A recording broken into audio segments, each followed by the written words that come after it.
13. Matthew 13. في اليوم ده خرج يسوع من البيت وقعد عند البحر.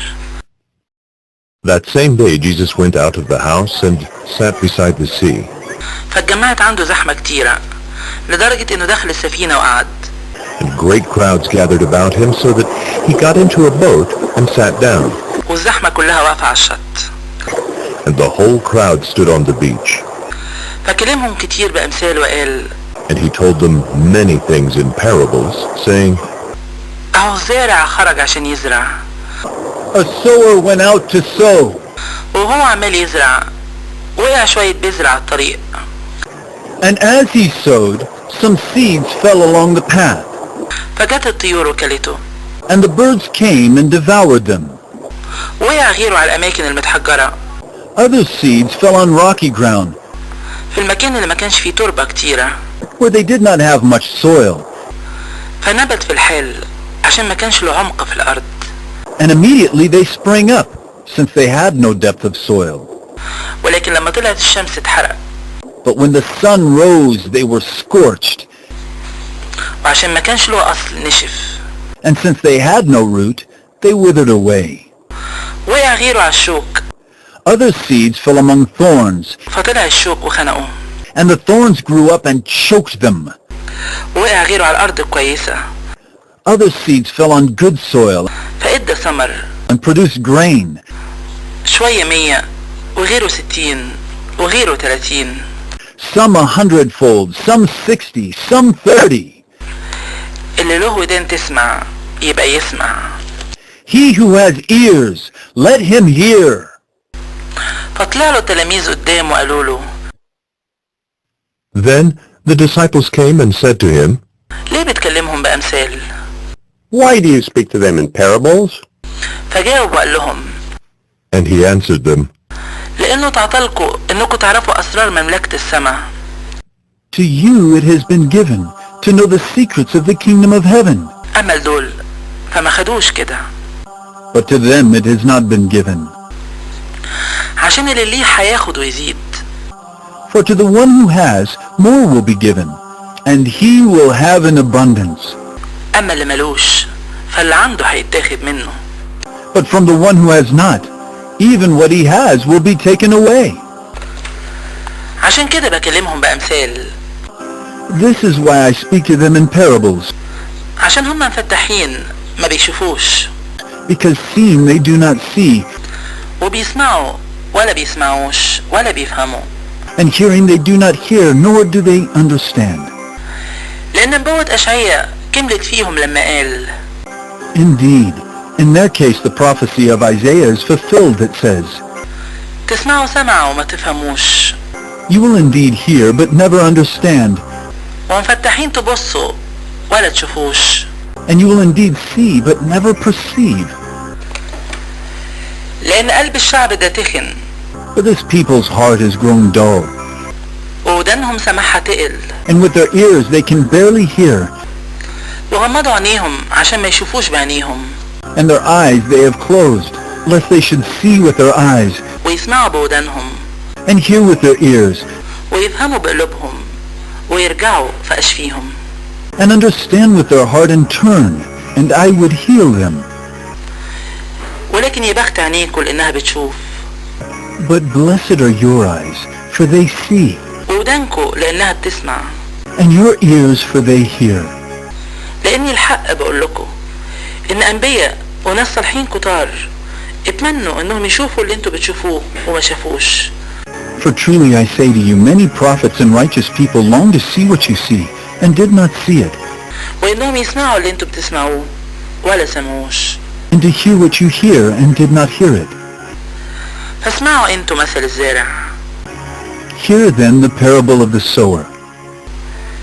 كل اللي يسمع كلمة المملكة ولا يفهمش. When anyone hears the word of the kingdom and does not understand it, يوم يجي الشرير ويخطف اللي اتزرع في قلبه.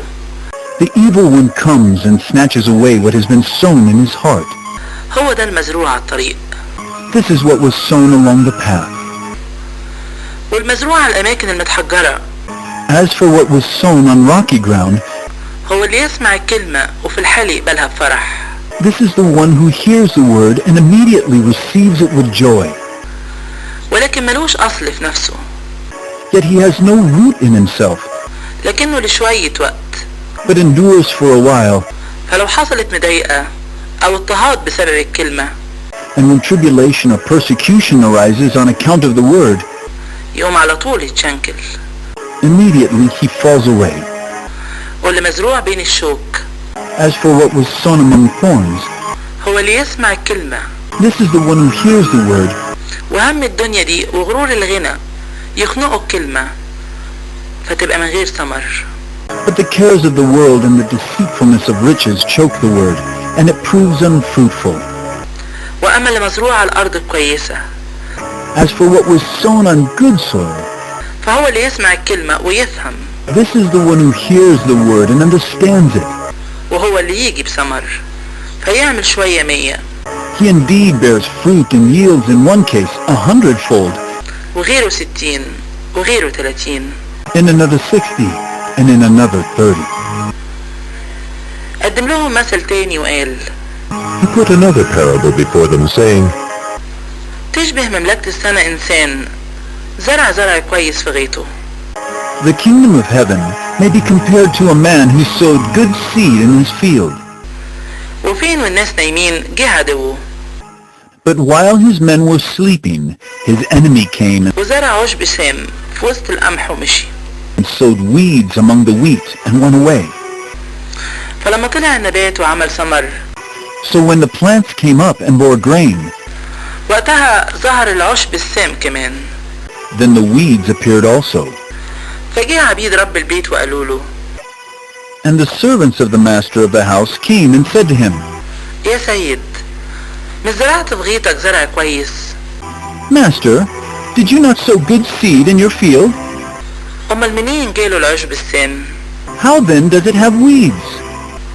فقال لهم: إنسان عدو عمل كده. He said to them, An enemy has done this. فقال له العبيد: تحب نروح ونجمعه؟ So the servant said to him, Then do you want us to go and gather them? فقال: لا، But he said, No, عشان ما تقلعوش القمح مع العشب السام وانتوا بتجمعوه. lest in gathering the weeds you root up the wheat along with them. خلوهم يكبروا مع بعض لحد الحصاد، Let both grow together until the harvest. وفي وقت الحصاد أقول للي بيحصدوا: And at harvest time I will tell the reapers, اجمعوا الأول العشب السام Gather the weeds first, وحزموه حزم عشان يتحرق، and bind them in bundles to be burned. وأما القمح فاجمعوه للمخزن بتاعي. But gather the wheat into my barn.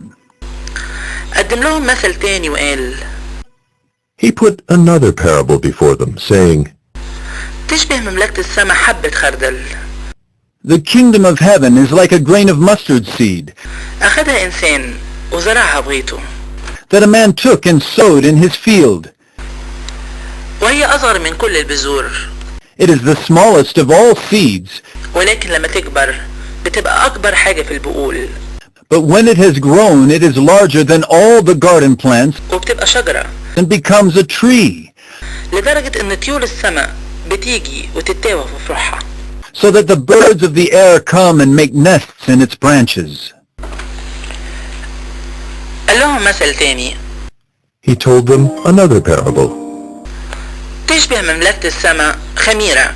The kingdom of heaven is like leaven خدتها ست وخبتها في 3 مقادير كبيرة من الدقيق that a woman took and hid in 3 measures of flour لحد ما كله اتخمر. till it was all leavened. ده كله اتكلم بيه يسوع الشعب بأمثال، All these things Jesus said to the crowds in parables. ومن غير مثل ما كانش بيكلمهم. Indeed, he said nothing to them without a parable. عشان يكمل اللي اتقال على لسان النبي اللي قال: This was to fulfill what was spoken by the prophet. هفتح بقي بأمثال I will open my mouth in parables. وانطق بكلام مكتوم من وقت بنى العالم. I will utter what has been hidden since the foundation of the world. وقتها صرف يسوع الشعب وجه للبيت.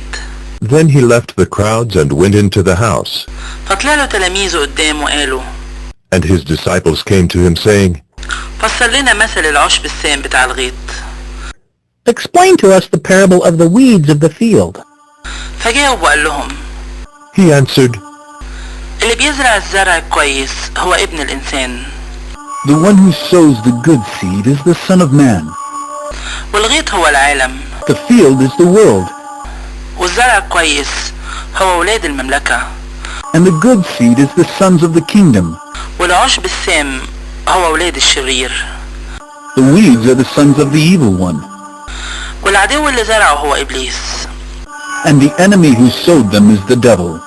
والحصاد هو نهاية العالم. The harvest is the close of the age. واللي بيحصدوا هم الملائكة. And the reapers are angels. يبقى زي ما بيتجمع العشب السام ويتحرق بالنار. Just as the weeds are gathered and burned with fire, أو كده يحصل في نهاية العالم ده. so will it be at the close of the age. يبعت ابن الإنسان ملائكته. The Son of Man will send his angels, فيجمعهم المملكة بتاعته. and they will gather out of his kingdom كل اللي بيشنكل واللي بيعملوا الشر. all causes of sin and all lawbreakers, ويرموهم في أتون النار. and throw them into the fiery furnace. هناك بيبقى العياط وجز السنين. In that place there will be weeping and gnashing of teeth. وقتها ينور الأبرار زي الشمس في مملكة أبوهم. Then the righteous will shine like the sun in the kingdom of their Father. اللي له ودان تسمع يبقى يسمع.